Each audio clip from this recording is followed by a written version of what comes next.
Let me know once it's good. All right, you're on. Perfect. Sick. All right. Welcome everybody watching. Welcome to Debriefing with Dirty Bird, presented to you by NYU's Program Board. Program Board is a student-run organization that provides affordable and quality entertainment events for NYU student body, like concerts with Future, Jamie XX, 21 Savage, Young Thug, a lot more. And with my honor, I'd like to introduce our guest today, the house musician, artist, designer. You could describe him with anything. Dirty Bird, it's a pleasure to have you. For Yes, those who don't know you, sir. give yourself an introduction. Yeah. So my stage name is Dirty Bird. I make house music. I make electronic music in general, but I specialize in house music. Yeah, I design CDs. Put my music on vinyl. I make weird collage videos. I'm an artist by trade. I have my degree in studio art from NYU actually. So yeah, I'm an NYU alum. But yeah, I make music and stuff. I make anything. I make clothes. I do a lot of stuff. So yeah. Very happy to have you, Dirty Bird. You've had a really Thank you. successful 2020, but we want to start this conversation with your roots so we can understand how your music and you came about. So most Yes. musicians start their love of music from their early childhood. So can you remember your earliest memory of music or what your parents were playing or when it came into your life? I do actually. I feel like my earliest like memories with music are always like with it as like background noise or with it as more of a narrative element and not so much as like me trying to make music because I didn't really start trying to make music until I was like 20. Like I played like I was in a concert band and stuff in middle school, but I wasn't really serious about like making music or playing music. So earliest I would say it was probably when I was like 4 or 5, and my dad used to always have like CDs in the car and stuff. Them Franchise Boys and Yin Yang Mm-hmm. Twins and 50 Cent, stuff like that. So I grew up on, Southern rap music and stuff. Southern rap music and New York rap music because my dad's from Maryland, but he grew up in New York. So, I don't know, grew up listening to all types of rap.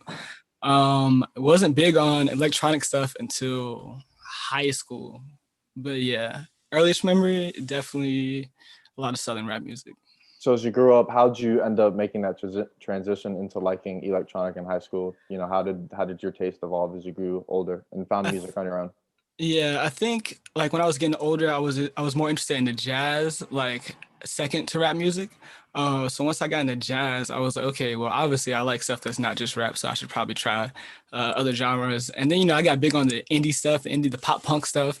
I listened to a lot of like Plain White Tees and stuff like that, Foo Fighters, all that. Um, and then I hit high school, and that was when like dubstep remixes of rap songs were like really popular. Mm-hmm. So like I knew I didn't like that, but I knew that there was good electronic music to be heard. So that's when I really started looking on YouTube for like other genres of music. Start listening to electronic stuff. Like that. Well, like I listened to Daft Punk when I was like maybe like 13, but I Mm-hmm. wasn't like big on them until like late high school. I was like, yo, electronic music is kind of crazy.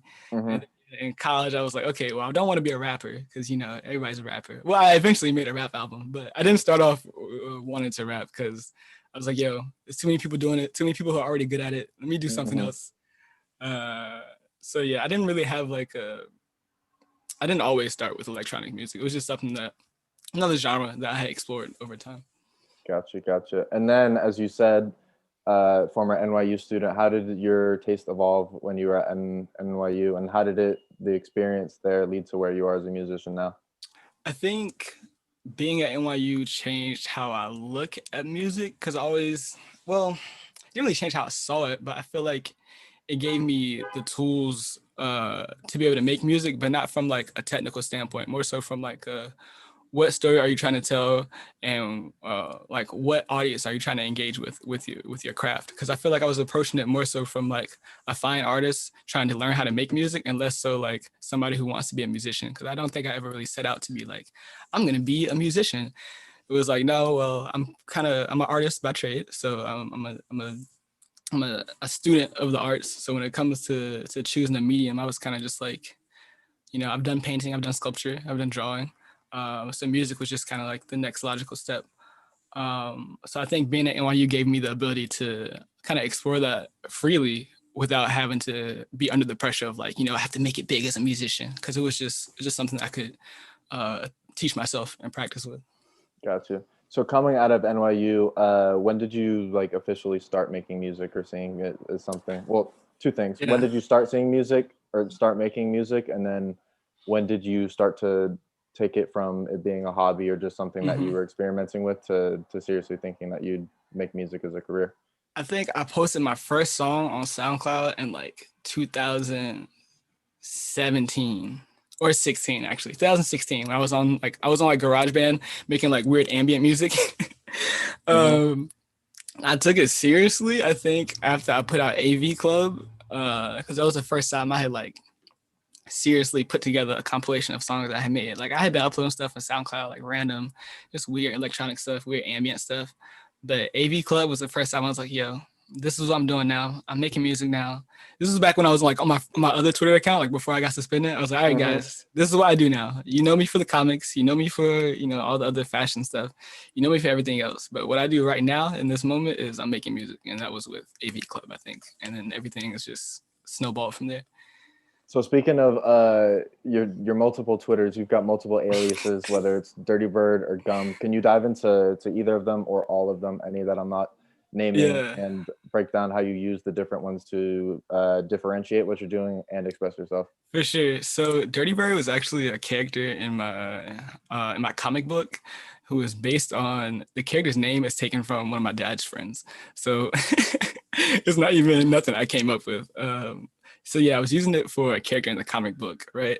Then once the comic book project kind of fell off, I was like, okay, well, I have to do something else. But I always wanted to like make a music project as like while I'm like kind of like method acting as the character from my comic book. So when I was first making music, I was like, okay, what would my character make in the comic? What kind of music would he make? And that's where I like started thinking about like the narrative of who my persona is as a musician.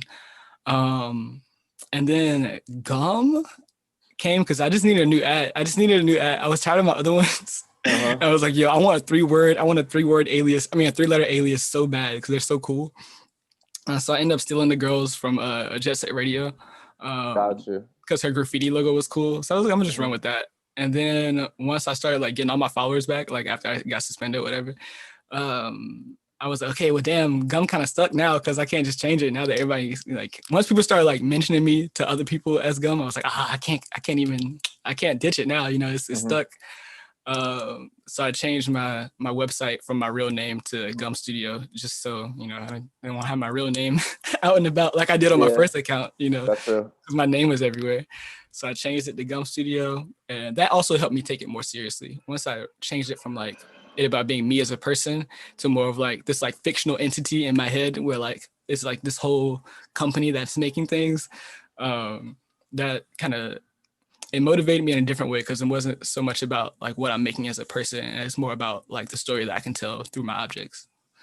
So speaking of that website of yours, do you want to break down what you use it for and what's available on that website? Yeah, so my website is www.gum.computer. On my website is basically a portfolio. You can click the design page to see all the work I've designed recently. And the merchandise page usually has different stuff from my Bandcamp.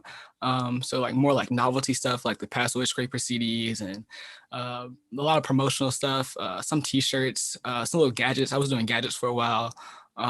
Yeah, just like more miscellaneous stuff. My Bandcamp has all of my like CDs and vinyl and stuff, but the website is more of a curated selection and more kind of oddball stuff that a music artist wouldn't usually sell. Got you. For those of you who are watching right now, if you haven't checked this website out, go do that right after this. If you just know him for the music, he's so much more than that, and it gets even better past the music.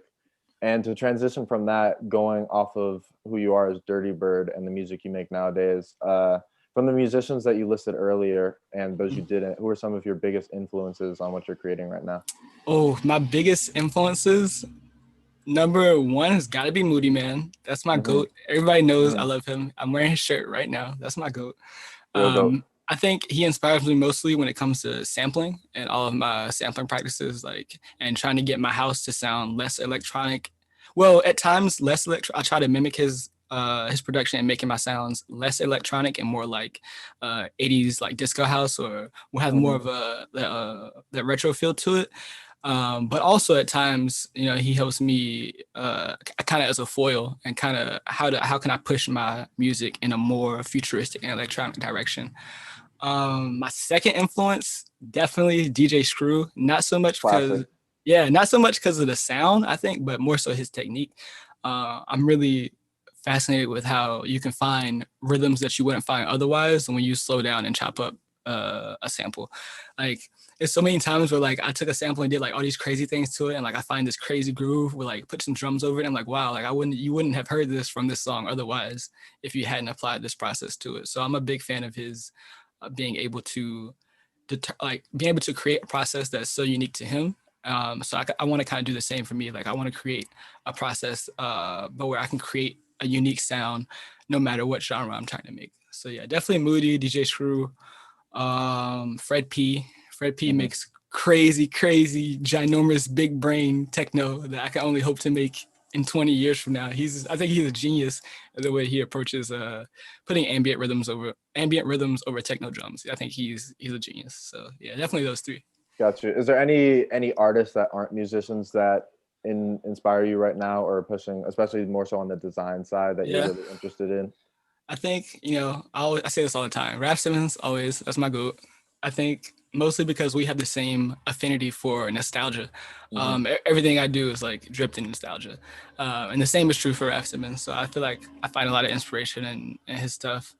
I used to have a couple favorite painters, but not so much anymore since I don't paint anymore. I used to be a big fan of like Japanese scroll paintings and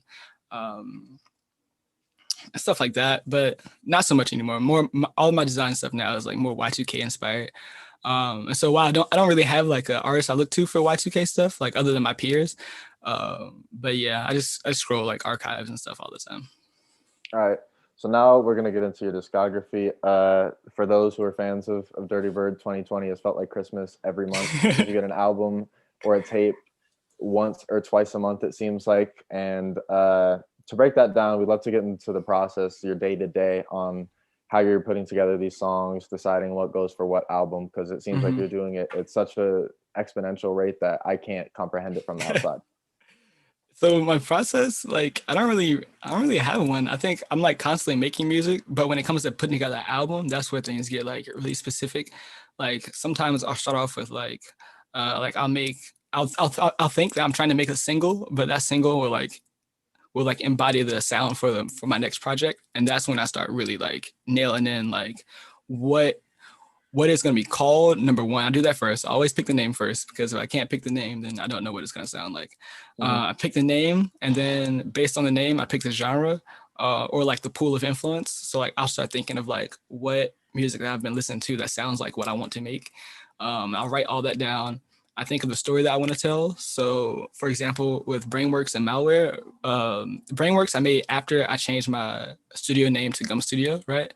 So I was thinking of like Gum Studio as this like post-apocalyptic cyberpunk, like scientific lab where they're doing all these crazy experiments on humans, right?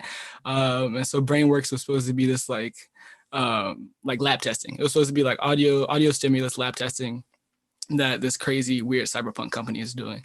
So once I had that in mind, I was like, well, what it's gonna sound like? It has to be like super like underground cyberpunk movie like soundtrack. And so that's kind of what I was trying to go for with Brainworks. All the samples are really like, they're all really sexy. All the samples are really like, I pitched them down a bit so they all sound kind of like, you know, the DJ Screw effect. You pitch them down, it changes the tone of the whole song.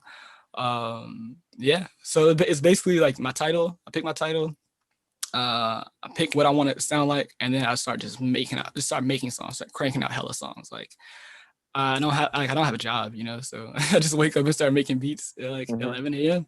I'll make maybe 10 songs. I might cut 3, listen to it a bit more, change the track list, see if I can fit in a skit somewhere, see if I can fit in like some 1-minute interlude or something.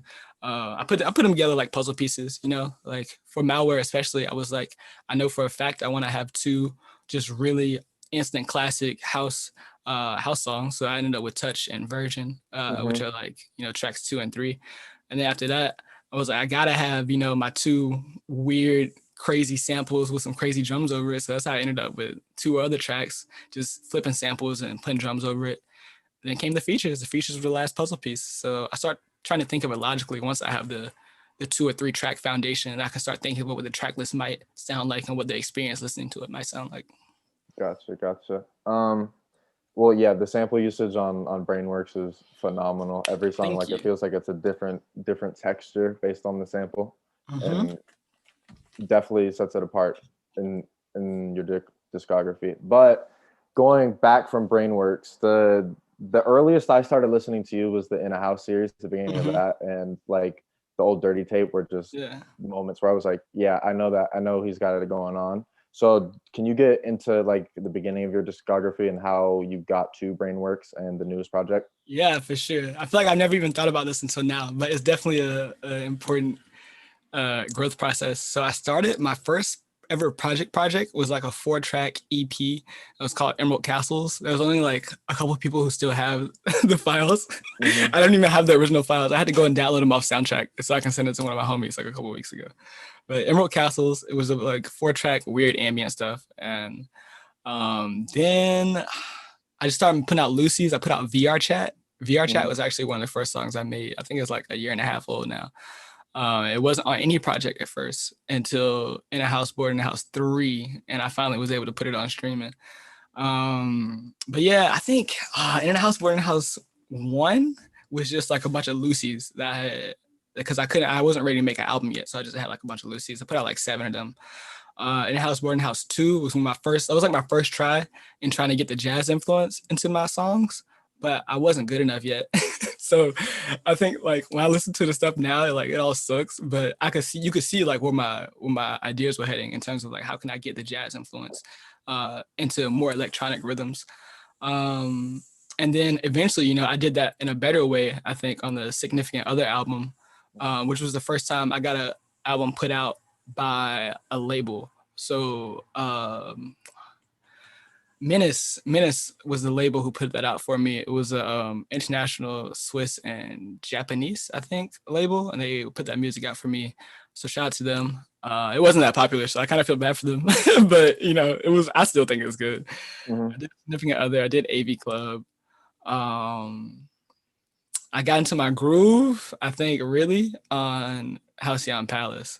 Like In the House 3, 4, and 5 were solid. Like I had like 2 or 3 really good songs on all of those. But I think Halcyon Palace was the first like project where like I just nailed every song.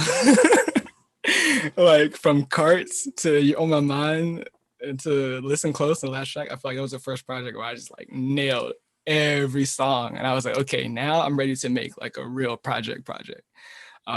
One that you can listen to for at least 30 minutes and just love every song. So that's how I ended up with Brainworks. Thankfully, I was finally able to evolve from just random EPs and Lucy's to like a real house project. Yeah, when Carts came out, I remember like everybody on the timeline was just freaking out. Yo, I was so nervous because I think like the first time, like I waited like 2 or 3 weeks to put it out because after I made it, I was like, yo, it sounds great to me, but I don't know how it's gonna sound to other people because it's so like abrasive. Like it sounds so bad on purpose. And I wasn't sure that people were gonna like it because it just sounds bad on purpose. But I mean, the rhythm is crazy. Like the drums are crazy. The drums are crazy. The sound, the samples are like the vocal samples are like really smooth. So like you have this dichotomy of like a really abrasive sounding dance song, but like the samples are really like sexy and smooth. So I'm just glad people liked it because I was nervous. That was definitely a moment. So going from a song like that with crazy sample usage to Brainworks, which has crazy sample work, Housen that has crazy sample work, how do you go about finding these samples? Is it like, are these songs that you're familiar with already? You don't have to share your full method, so nobody will take your place, but no, my method is like super simple. I go on Reddit, I go to R Deep House, or I go to R Disco or R Funk or R City Pop. I scroll through until I find a song I like. I convert the YouTube link to an MP3. I open up Ableton and I just do what I do. I just gotta, like, most songs I sample are songs I've never heard before. Gotcha. Because I don't want to sample. If I've heard a song before, then then somebody. Well, I don't want to be like that guy. Like, oh, I'm a tastemaker, but but I never want to sample a song that's already super popular because it might, like, number one, I don't want to get sued. I don't want to get no copyright strikes, so I don't want to do nothing super popular. But it has to be something I like. So I just go on Reddit, go on YouTube, dig, find something. Usually I only listen to the first 30 seconds of a song to figure out if I can sample it, except if it's a city pop song or a disco song. Then I'll look at the beginning, the middle, and the end, because that's usually like where the breaks are, where the drums are, or where there's some kind of break in the groove to switch it up. But yeah, most songs I sample I haven't heard before, which I like to do a lot. It's kind of like a challenge. I do that with DJ mixes too. Like, I'll mix songs I never heard before for the first time, just so it won't get boring. Like, I don't want to. Like, if I was sampling the Amen break, everybody's done that. I'm not gonna do that. I've heard it too many times. So I got to gamify it a little bit for myself. So I think of sampling more so as like a game and a challenge. Could I potentially make a better song out of this sample? That's always the goal. Got you. So after Brainworks, we just got the new project Housen. You want to get into that? Yeah, Housen was just quick. Like, I just wanted to make a quick demonstration of my house abilities, I think, because I think in between Brainworks and Malware, I had to do, like, my sound had changed a little bit while I was trying to figure out what Malware was going to sound like. So I ended up with like these two 4D and something else. I named it after apartments for some reason, but I can't remember the titles. But the first two tracks on Housen are both like crazy lo-fi garage inspired stuff. And then 30A is like a weird, crazy disco house joint. And then 9G was just me playing with a sample. Yeah, 9G is ridiculous. Yeah, 9G was just me trying to see how many times I can cut this sample and still have it be groovy. So I was just testing myself on that. But that's what Housen was supposed to be, I think. It was supposed to be like a testing or demonstrating my abilities as they are now in between the two albums. Got you. So as most people know, shout out everybody in the YouTube chat right now. Your next project, Malware, will be out soon. We'll get into the specifics of it later, but it's important in your discography because if I'm correct, it's the first time you've had features on your songs. So what made you want to have others on this project specifically? What made it time? What made it right? I think it was the right time, mostly because I was starting to get bored with my music when I was listening to it like on my own. Like, I would lay in bed and like listen to it, and I was just like, like something's missing. Like, because I've heard all the samples before by now, so when I'm listening to my old tracks, I'm like, yeah, I know how the sample goes. I know how the vocals go. Blah blah blah blah. And I was like, man, like, I got to do something fresh. And I was like, yo, I just gotta get verses. I gotta get features. And it was also a challenge because I usually don't like hearing other people's voices on my songs. Like, it usually drives me crazy. Like, that just the idea of somebody speaking over my track drives me crazy. That's why I don't like rapping either, because I'm like, nah, just listen to the beat, bro. I don't like hearing my voice. I don't like hearing anybody's voice that's not mine over a track usually. But for Malware, I was like, nah, I got to get my homies on this. And then when I was thinking about how to produce for them, I was like, all I really want to do is I want to produce their best song and still have it sound like me. Gotcha. So the first one, I hadn't even planned on doing 3, but the first one was Chris, Iced Out Omnitrix, and I was like, yo, I'm gonna send him this beat, and if we can make something with this, then I know I got the green light for the other features. I sent it to him. He sent it back like the same day. It was crazy. I was like, okay, cool. I hit up Vision. I was like, yo, I got this crazy Daft Punk type beat for you. See what you can do on it. See if you can put a hook on it. He put a crazy hook on it. And then I hit up Justin, longtime friend. We went to school together. So, that's like my brother. We've done hella songs before, like even before I started putting out stuff, just in NYU studios, having fun. So that was like a no-brainer. Sent him a beat. He killed it. I was like, boom, perfect. Got 3 perfect features. It took me 2 days to get all 3 features for the album. Like, producing and everything. It took me 2 days. I produced all those songs the same day, got the features the same day. It was crazy. Putting in crazy work. So speaking of Iced Out Omnitrix, Twitter is very important in your career right now. A great majority of your fans are from Twitter. Of everybody using Twitter this year in terms of musicians, the way that you've used it is like so unique. It's like you put out snippets more than other people, but then somehow still retain the attention for it. So how do you use social media, and how do you see it in terms of branding yourself and just being yourself on the internet? Yeah, like it's weird now because I think about it. Like I pretty much grew up on the internet. Like I remember when I was like 14, 15, I had like 27,000 followers on my first account. And I was like, man, like going from that to now is like I've been on the internet forever, dude. So it's like now I don't even think about like it is like branding myself. Well, I do kind of. It's when it comes to like selling stuff, but like I don't know. Like I like when it comes to posting stuff, I don't really think about it. It's more so just like I have a lot of friends who like my stuff, and I want to post stuff. I post stuff that I like and that I hope my friends like. Pretty much. That's how I see it now. Like I used to think about it really hard. Like what can I do to like curate my image? Like what do people think of me? Like do I come off as like some kind of weird guy? Like can I still get a job even though I'm on Twitter all the time, like being me?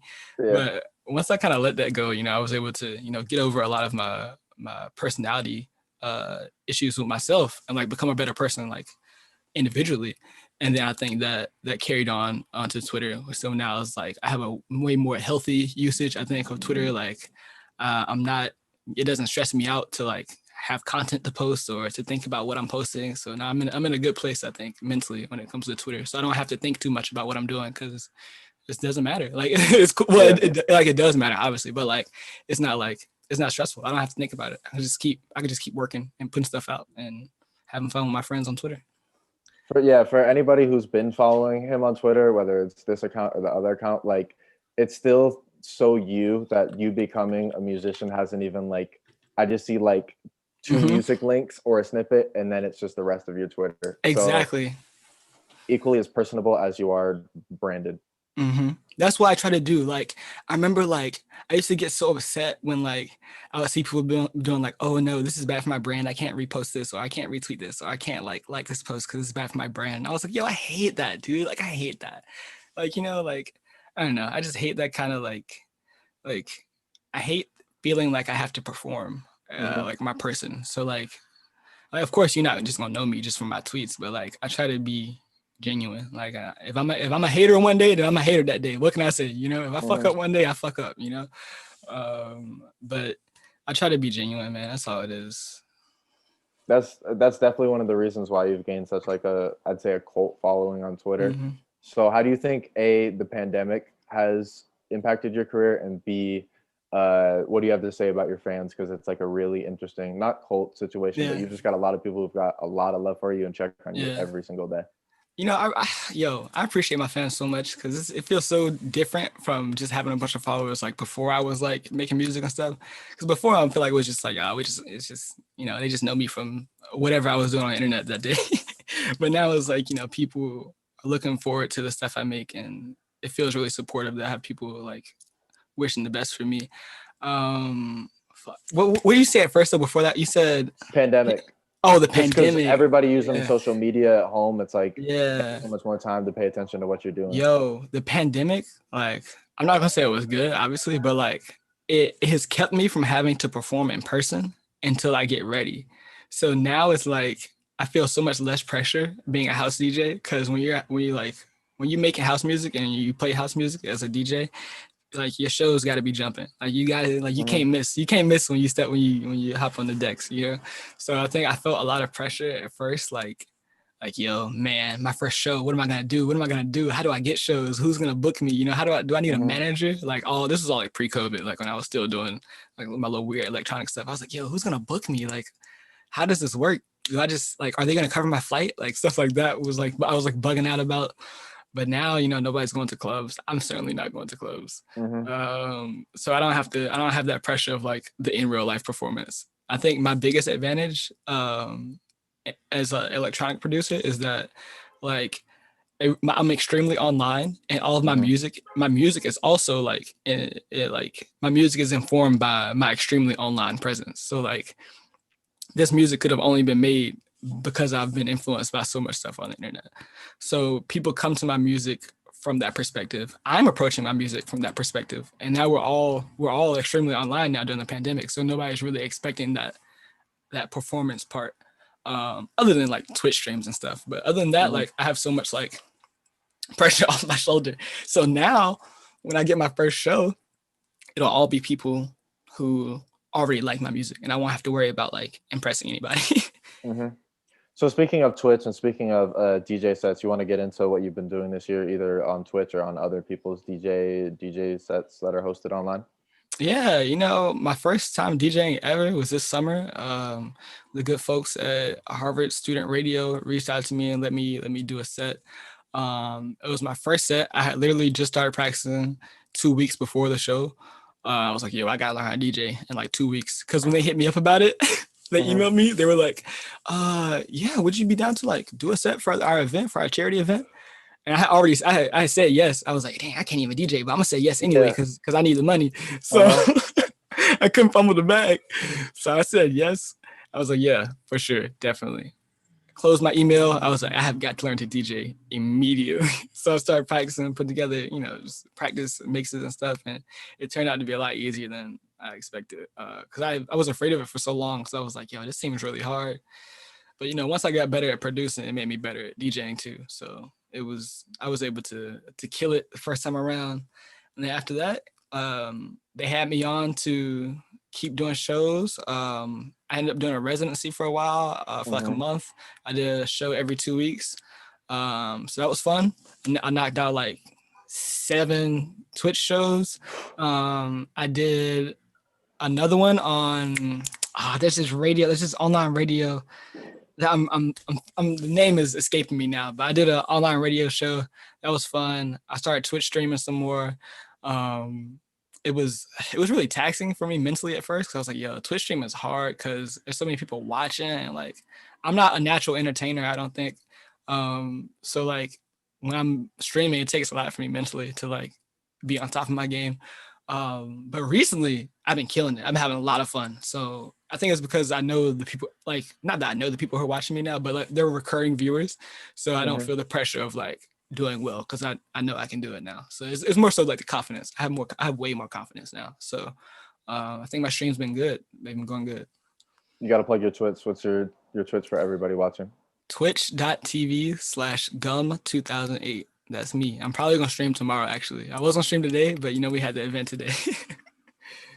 So everybody got to tap in for that. So going outside of music, going back to the gum persona. Well, actually, this goes hand in hand. We'll actually start with Dirty Bird. Physicals in 2020 to most people are obsolete, but to your fan base, they're everything. And it seems like with every project, you're doing multiple variances of different types of CDs or platforms. So, would you break down what got you into doing physicals? What was the Mhm. idea? Because for a lot of independent music, they couldn't even dream of putting out physicals. And Right. then B, what's your process for designing them? Because each of them are so unique and they're Mhm. basically collector's items. So why I started doing physicals it was mainly for me. I think as an artist, like I want the in person, the real life version of my artwork to be just as convincing as when you stream it. So when I started thinking about physicals, it was like at the beginning, I was doing real bootleg CDs, like Mm-hmm. blank cover. I write my name on it, write the project title on it, put it in a jewel case, send it off in the mail. And then I started getting more into the Y2K aesthetics. I started thinking about like, what can I do to make this bootleg CD look as close to my like fictional, like what can I do in real life to make my products look like how I see them in my head, basically. Got you. Because like, I still haven't been able to create that one-to-one that I want to, where I'm making exactly what I see in my head. But in my head, there's this whole like cyberpunk dystopia fiction narrative where that my music exists in. So I'm like, what can I do in real life to make my music look exactly like I want it to in my head? And that's how I ended up with all these crazy CD designs. Once that Echo 2K album came out with the Mm-hmm. ejector cases, I Mm-hmm. was like, yo, ejector cases? I did my Googles, you know what I'm saying? I found my little distributor on eBay, and then I found their real website and I started ordering them in bulk, and I got just mad ejector cases in the house. Once I got the ejector cases and I finally got a printer that could print on top of CDs, I was in the game. I was in the game after that. I started Googling, like I started like looking into just mad different types of CDs. You know, I'm just a nerd on top of everything. So when it comes to physicals, it was just one more thing for me to nerd out about, really, because I love computers and technology in the first place. So that was my first love before music. So when it came to doing CD stuff, I was like, yo, there's so much that I did not know about CDs before that I know now, and I'm just having fun. The physicals are really for me. Mhm. Like I still have like one of one stuff that I never put for sale uh, just because I want it to be for me. But Mhm. I like CDs, I like vinyl, I like cassette. So I do a lot of limited edition stuff for like the stuff that's harder to make, like like cassettes and vinyls. They get expensive and they're hard. They're super hard to make Yeah. in bulk. So it was just really for me. And then I think when people saw my excitement for it, and like I was posting my process and stuff online, when people saw my excitement about CDs and vinyl and collecting them and trying to learn how to make them and make them better, I think my excitement was contagious. I think that's what drove people to be like, you know what, I like CDs too. I'm gonna buy this guy's CDs. So yeah, I think just me enjoying my hobby and enjoying my hobby publicly is what helped other people get into it as well. Got you, got you. And going off of that, from other physical products you put out, track pads for computers, you put out a Mm-hmm. hazmat suit. Mm-hmm. Do you have a favorite product you've done so far, and any wild ideas that you want to get done soon? Yo, my favorite product, I think, has got to be either the password scraper CD or the hazmat suit. I think Hmm. the password scraper CD mostly because I'm pretty sure it's illegal. So that was just it was fun. That was just super fun to make. And that's what made me really feel like I was making these objects from a fictional story. I think that really tied it all together for me in my head, because I don't think the people who bought the CD were like made the connection between like Gum Studio and Brainworks and stuff. Hmm. But for me, in my head, it all made sense. And I was like, yo, I'm finally doing like the dastardly evil Uh-huh. scientist stuff that I always wanted to make. I got my goggles on. I'm making crazy CDs and hazmat suits. So it was more so like I could finally get into my full character. It's like, yo, I'm doing my evil science house music stuff. And I had a lot of fun with those. The hazmat suits are crazy. It took me a while to figure out how to get them made, but I ended up just buying Hmm. them in bulk and just like doing the lettering by hand, like vinyl application by hand. Um, so those two are definitely my favorites, because no other music artist has released stuff like that before. Yeah, for real. And so, on the other hand, is there anything wild that you have plans to do or would dream of doing? Absolutely. My first idea, I'm not gonna give you the second one. I'll tell you personally the second one, but the Gotcha. first one I was gonna do a stainless steel time capsule with all of my CDs in it. Oh, wow. So I was gonna get like a steel time capsule, the tube looking ones. I was gonna Hmm. put kind of like a pole in the middle of it and just put my CDs on all of them, screw it together and sell those. But the reason I haven't done it yet is because the price is gonna be crazy on Yeah, those. I can't even imagine. The price for those is gonna be like $200, $300. So I'm gonna wait until I get a little bit more popular Hmm. before I start doing that. But I'm definitely gonna do it. Another idea I had. This is not the one I'm gonna tell you. This is not the secret one. But another idea I had was to do for malware. I wanted to like actually make. I went to like actually code a virus, and I started it. Literally started it before the album was finished. So like maybe like 2 months ago, I started like learning how to code malware and stuff. But I got lazy and never did it. But just know that malware was originally going to be a very interactive experience. But nah, I ended up not doing it. But yeah. It was going to download the album, shut the computer down. You don't even get to listen to the album. That's hilarious. So speaking of malware, coming out what, the 15th of November? Yeah, the 15th. What can fans expect from it, especially from the features, and how did it all come together? I think I finally found my sound on this album. This is like, you know, I always said, not always, but like after Halcyon Palace, I was like, yo, I want to make a genre defining album. I want to make a subculture defining album. That's like when you think of like, for example, like hyperpop, like whoever was the first person to make a hyperpop song can say that now. They can say, "Yo, I'm a pioneer of hyperpop." I can't really say that about house music. Obviously, like I would never say that I'm a pioneer of house music just because I respect my goats too much. But like, if I could, if Malware the album could create a subgenre of house music, then I would be like satisfied because that's like my end goal. Like I want Malware to be the album where people like listen to it and like, yo, nobody's making stuff like this yet, you know. So I want people to hear it and be like, dang, you know, maybe I should do my take on this. So the idea for Malware was this sonically, it was like I just outer space dance music, outer space pop music. So I got a couple like just really solid house tracks. I got the track I got with Vision, I call that intergalactic pop because that's exactly what it sounds like. It's crazy. I can't wait for people to hear it. Chris's track, I don't know what to call it. It's just smooth. Chris, he slid, bro. When I tell you he slid on that track, yo, I think people are gonna be surprised. I really mastered my production style. I think I can confidently say that I finally mastered my production style. My friends did amazing features. I personally think it's a perfect album, but not perfect in terms of like, oh, 10 out of 10. This is like just perfect music. I don't think that, but I think when it comes to doing what I artistically set out to do, if I had to give myself like a homework score of did I do the objective that I was told to do, I would say I did 100%. So I'm excited about it. So after Malware, do you have any immediate plans? Are you already on to the next project? You already Gotcha. know I'm already on it. I got the pop punk song. It's coming out the week after the album. Me and June got another banger. The pop punk song is crazy. And I think now I'm trying to settle more so into my producer role, less so producer artist and more so just like executive producer. So I'm trying to executive produce an indie rock album, alt rock album, something like that. Beach rock. I mean, ain't no telling what it's gonna sound like, but it's not gonna be electronic. I don't think it's gonna be some good stuff. We're taking it all the way back to 2004. I'm trying to make some plain white tees type music.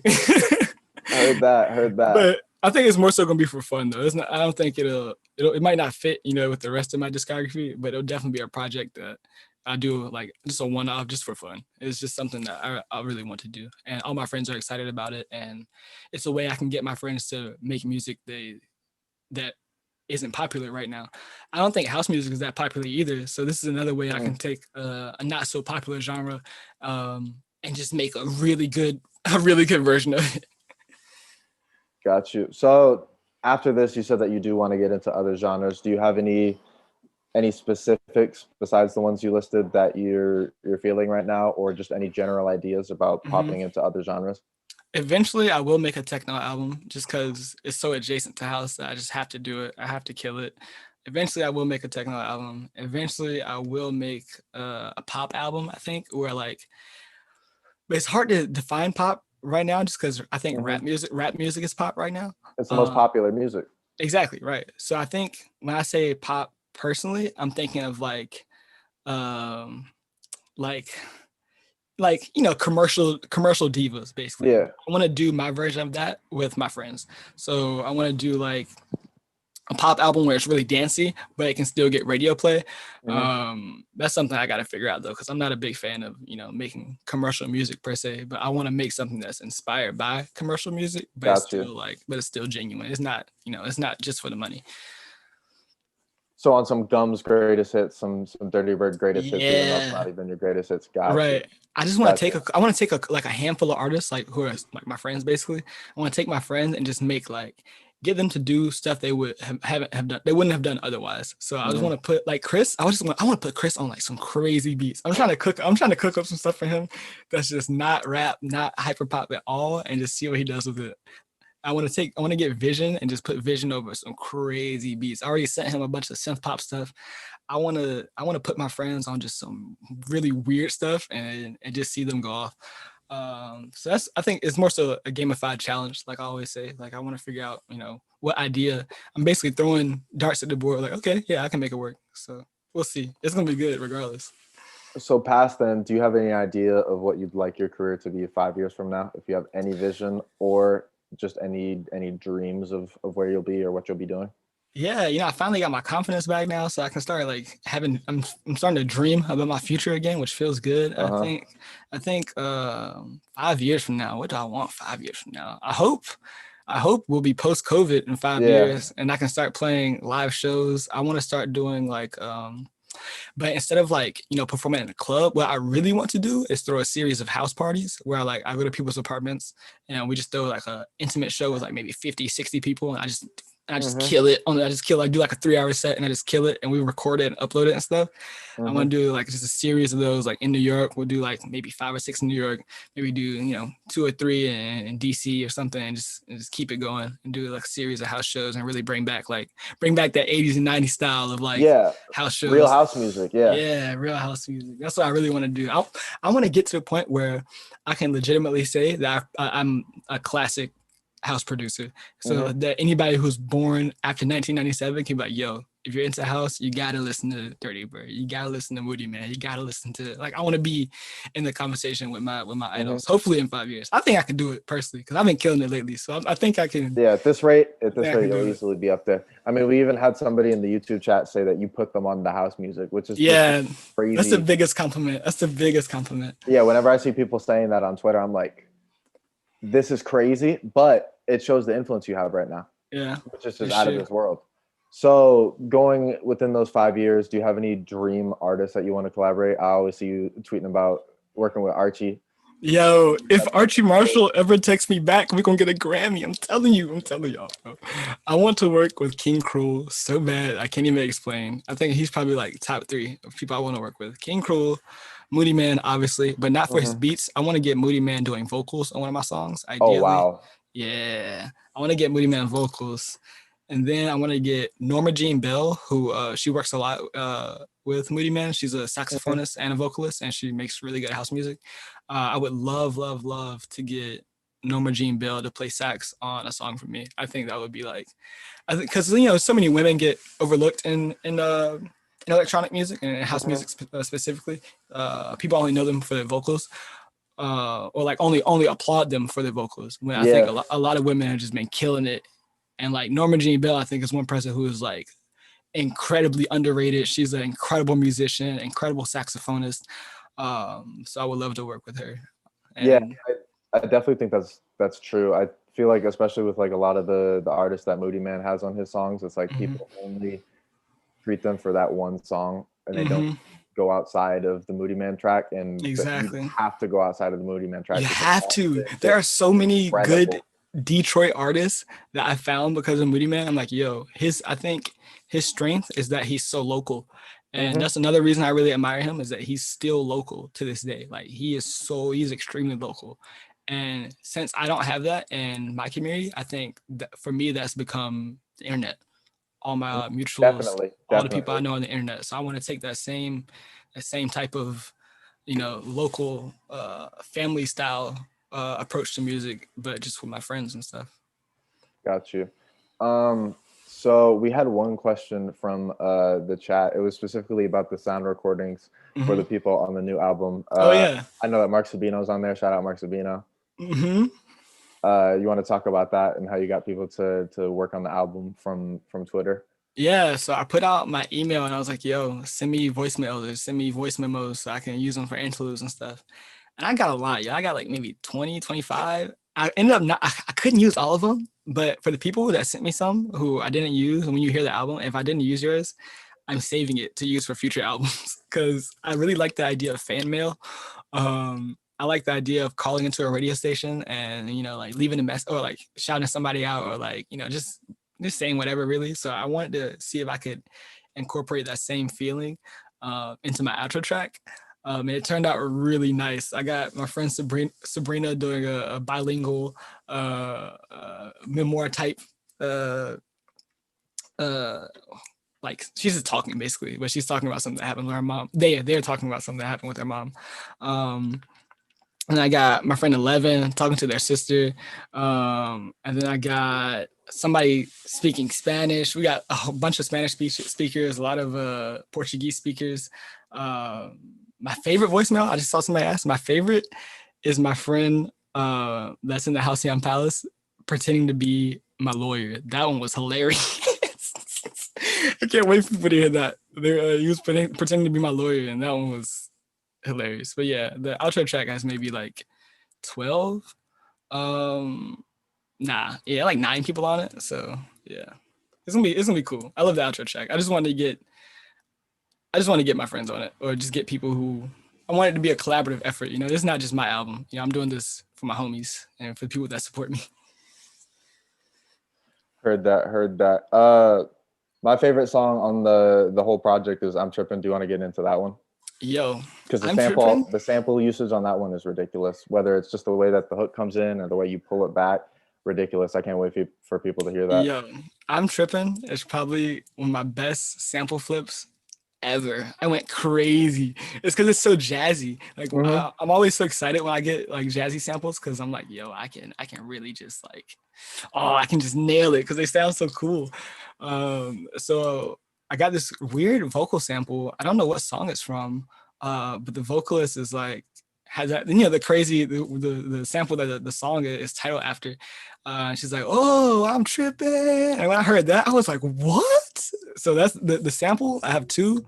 The 2 vocal samples are from separate songs, and then the jazz sample itself is from a third song. So it's like three songs being sampled into one, which is also my favorite thing to do. I like to take as many samples as possible and kind of splice them together.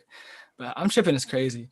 And after I made it, I was like, yo, I can't. I actually did. I had an earlier cut of it without like the filters and stuff on it. I was like, yeah, there's no way I can make this song any better. But then I took the final track and input it one more time, and I was like, yo. I added some pass filters on it, and I was like, yo, I'm a genius. I'm tripping. It's fun. It's a fun song. Yeah, it's definitely one of my favorites. Everybody, when you guys hear it, you're gonna freak out. So one thing we haven't really touched on is album artwork. We've talked about the physicals, we've talked about the music, but we haven't specifically. I think I heard you say something along the lines of like you're able to just see it when you're putting the music together and making it. But do you like have references that you use for them? Do you find references, or is it literally just something that comes into your head? Yo, I use a lot of references. I look mostly at like old rave flyers, Y2K, the Y2K Aesthetic Institute Tumblr page. I just scroll that all day long, looking for stuff that I can, because I know if I can imitate something, like I'll like my album covers take a couple tries. Like I'll imitate my reference, and then I'll imitate it again, and then I'll change it a little bit, and then I'll make something new from scratch. Where I'm like, okay, how can I make something that's in the same language as my reference, but not be, the same thing. But yeah, like my covers, I don't know, like, cause for the Board in the House series, it was just pictures of me. Or the first one was actually the Kermit meme, and it was just pictures of me. So those I didn't really take too seriously. But when it comes to after Halcyon Palace, I was like, yo, I have to, be a little bit more serious about my album artwork, because that's when my narrative started forming more. So for Brainworks, I was thinking about the scientific lab experiments. So I was like, yo, you know what I always wanted to get was just like an x-ray of my brain, or just like my eyes, or just I always wanted to keep my x-rays like when I go to the hospital and stuff. So I never have. I feel like a lot of people want to keep their x-rays and stuff. So I ended up just watching a MRI video on YouTube and just like screen capping it. And I just put mad filters on it. I printed it out on like some weird transparent sheet of paper. Then I scanned it a bunch of times and, just did my little art student things on it. And that's how that happened. Malware, I was looking into a lot of alien stuff because, for Malware, I wanted the theme is, alien house, alien pop, intergalactic pop. So I was like, yo, I need some real weird, like alien cult something UFO sighting imagery. So the image that I actually have on Malware is allegedly, I don't know, it was some kind of diagram. I can't really tell, what it was for, but I found the image when I was Googling like alien sound waves. I was looking through Google images like alien messages or alien sightings, alien transmissions.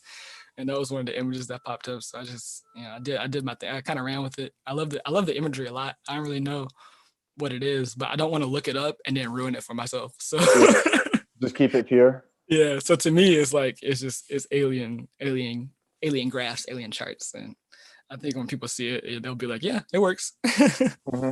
So another question we got is, are you going to get new Halcyon tech soon?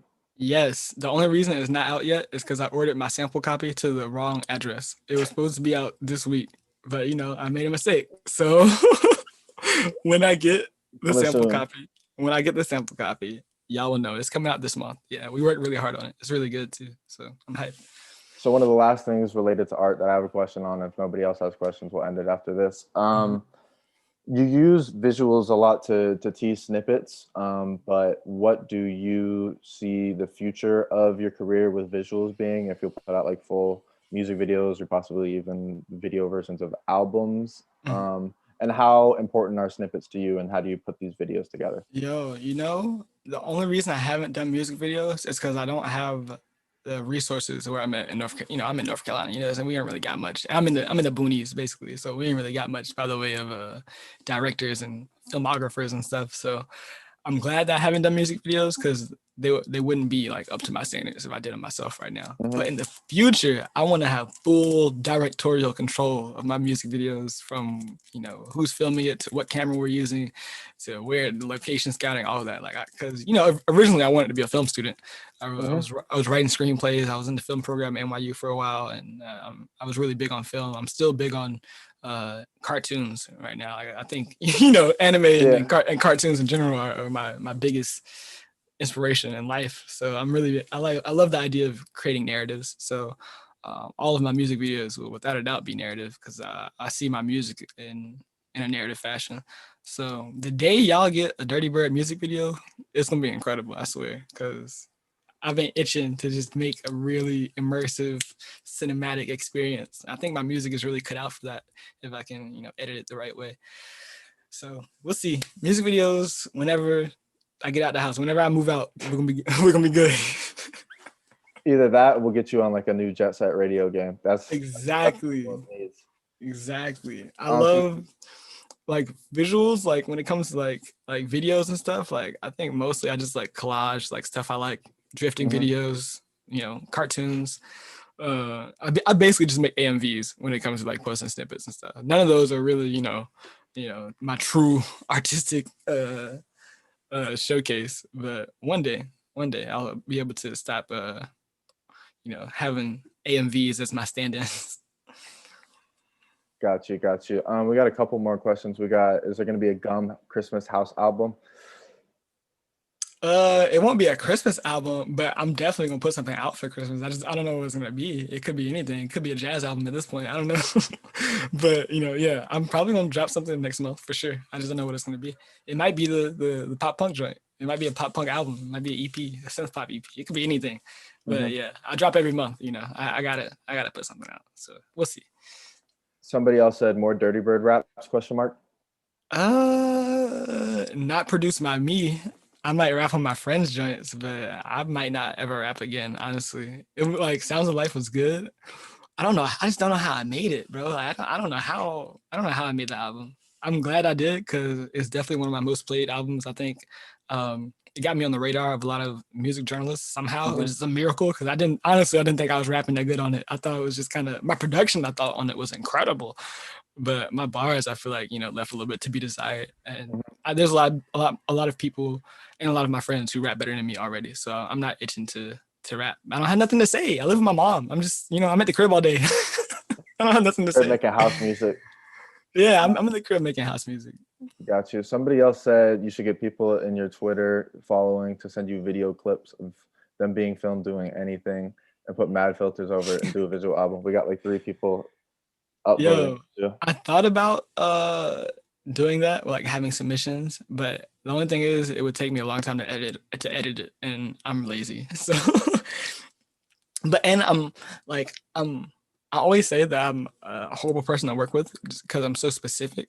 Like Hmm. the features on the album were a miracle. I'll always say that the features on the album, outside of the one I did with Justin, because that's easy because we're friends already. But those two features were a miracle. I am not the best person to work with. I think because I can be really specific about how I want things to look, sound, and how I want them to be made. So when it comes to like taking submissions and stuff, even some of the audio submissions for the voicemail on the album, I was like, nah, it's too gainy, or it's too like when I say gainy, like on your mic gain was Yeah. too like, and so I ended up not using a bunch for stuff like that, reasons like that, or like if it wasn't on the topic I wanted to be about, or the person's voice didn't fit over the beat well, I don't know. I'm really picky about stuff, so Yeah. getting submissions can be a kind of a hassle for me. And then one of the last questions we have is, do you mess with emo punk like American football? I don't listen to American football, but one of my classmates I was in art school with does, and that's how I know about them. But no, I don't listen I don't listen to emo punk. Not any contemporary stuff. When I was younger, I listened to Hawthorne Heights a lot, like a lot. Hawthorne Heights was my jam. Those, hey, they go hard. Those are my boys right there. Mm-hmm. Other than that, no, I don't listen to any contemporary emo stuff or any contemporary rock stuff at all, really. All like rock music peaked for me. It peaked for me in the 80s and 90s. That's about it. I got I got LA punk, and that's about it for me.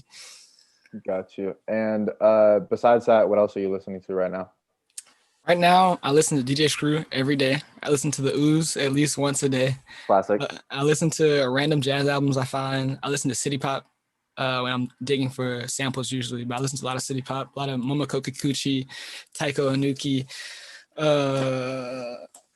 yeah, DJ Screw, Mystic Styles, 36 Mafia, 8 Ball of MJG, specifically Space Age Pimpin'. I listen to that a lot. Yeah, that's about it. I don't listen to a lot of new music too much unless like one of my favorite artists drop. You know, like if Earl drops something, like obviously I'm gonna listen to it. Mm-hmm. But I don't really go looking for newly released music too much because I just I end up digging through a lot of 80s and 90s house and garage stuff. So that's mostly what I listen to. But other than that, my influences, DJ Screw, Listen to 36 yourself a Mafia. lot, or do you? Yeah, I A listen lot to of my people music, don't. A lot of bro. people don't. Yeah, like I used to be one of those people where I didn't listen to my stuff that much, but now I listen to my stuff every day. I listen to Malware every day but like it's not because I like it. It's like partially because I like it, but it's also because I want to see how long it takes the average listener to get tired of it. And I know that if I can keep listening to it, then my listeners can keep bumping it for as long as I am. Because I've been basically testing like its longevity. Like whichever album I can come back to throughout my career, that's the one I can think is like, yo, that's the best because I've been listening to it the longest and I haven't got tired of it yet. But like all the in-house, board in the house stuff, I never listen to.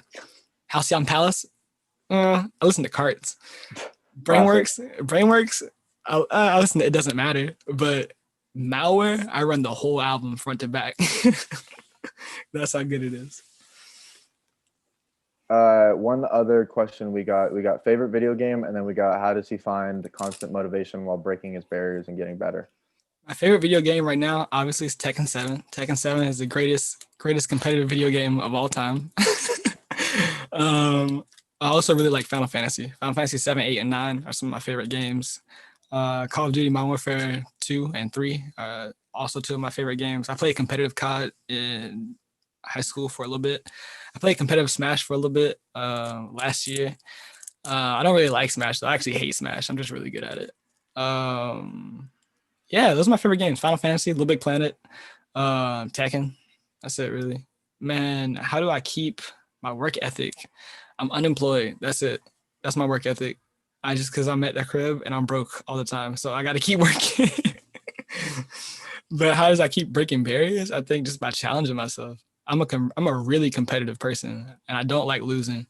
It's probably one of my best and my worst traits. I hate losing with a fierce passion. So even when it comes to music, if I think somebody's making better house music than me, which obviously, Moody Man is making better house music than me, but I gotta get him. I gotta top him. I gotta win. That's all that's on my mind when it comes to doing anything. Like if I pick up a new hobby, I have to be the best at it. If I pick up a new game, I have to be the best at it. I can't sleep knowing that there's somebody better than me at something. So that's what keeps me motivated, honestly. It's not like a good reason, but it's definitely a reason. So we want a couple minutes overstream. Do you still have a couple minutes for the extra questions? Yeah, I got mad free All right, time. perfect. So we got, what is your favorite anime? My favorite anime. Oh, that's tough. I think if I had to pick, it's specifically the Cowboy Bebop movie. I think the Cowboy Bebop movie is probably one of the most beautiful things I've ever seen in my life. It's really good. But favorite series, I couldn't pick a favorite series, but my favorite like anime experience is definitely the Cowboy Bebop movie.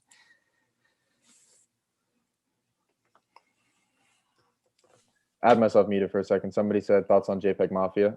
And are you sad Uh, about Venture Bros? I don't know anything about Venture Bros. I also don't know anything about JPEG Mafia. I don't listen to their music or his music, which is unfortunate for me, I guess. But I don't know. Like I said, I don't look for new artists that often. So when JPEG Mafia came out, like, of course I know who they are, but I just don't. I just don't listen to it. I don't think it's my lane of music either. I'm more. Gotcha. I'm really an old head when it comes to a lot of electronic stuff. And when it comes to rap, I just like the artists that I grew up listening to: Chief Keef, Earl, all those guys. Got you. We got somebody said favorite slice of life. My favorite slice of life anime. Oh, you're making me think. You're making me think. Oh, K-On! Is on the top of my head right now, even though it's not slice of life, and it's also not my favorite. My favorite slice of life anime. Um, I don't know. I honestly don't know. It's slipping my mind right now. I would say my favorite slice of life manga, however, which I think this counts as slice of life in my perspective, is Dead Dead Demon. Um, it's by the same guy who wrote Goodnight Poon Poon. I keep forgetting his name, but yeah, Dead Dead Demon is my joint. It's slice of life, but it's also like sci-fi. So yeah, that's my favorite right now. And we got somebody say any thoughts on drum and bass.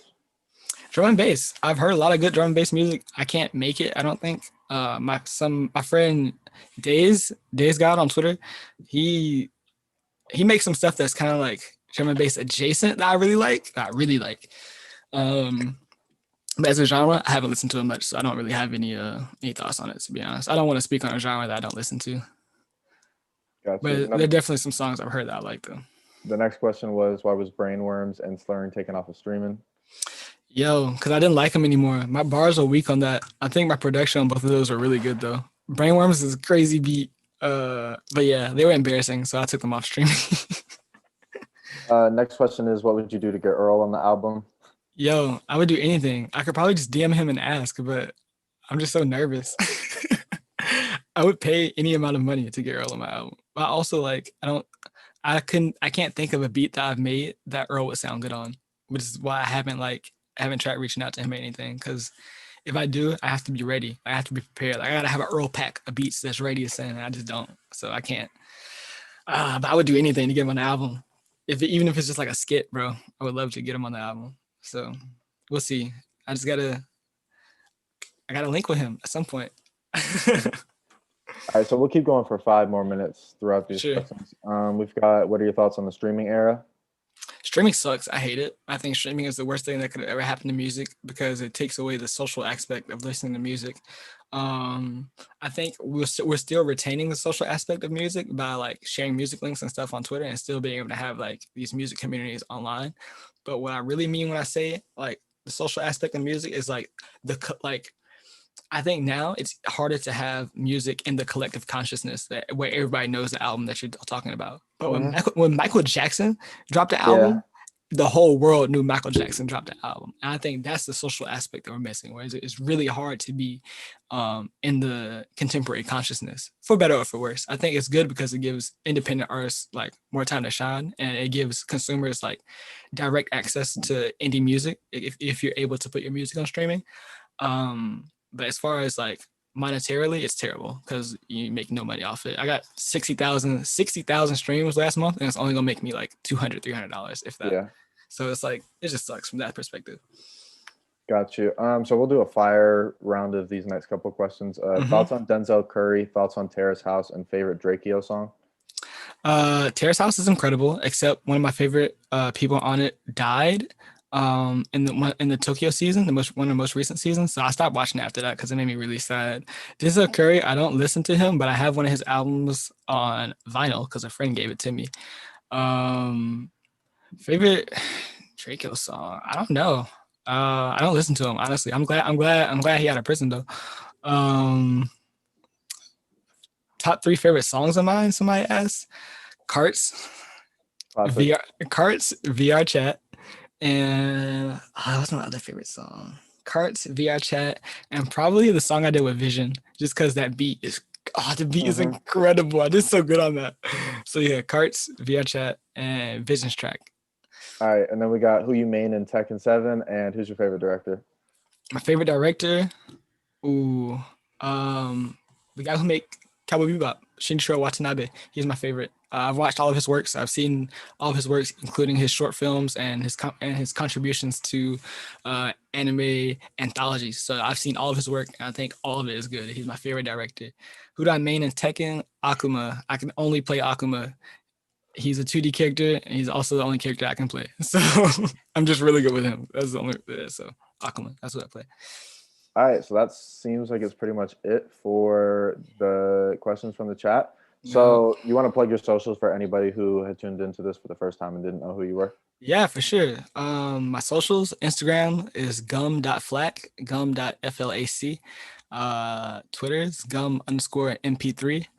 My Bandcamp is dirtybird.bandcamp.com. My Twitch, twitch.tv/gum2008. I think that's all my socials. Yeah. Oh, my website, gum.computer. Mhm. So yeah.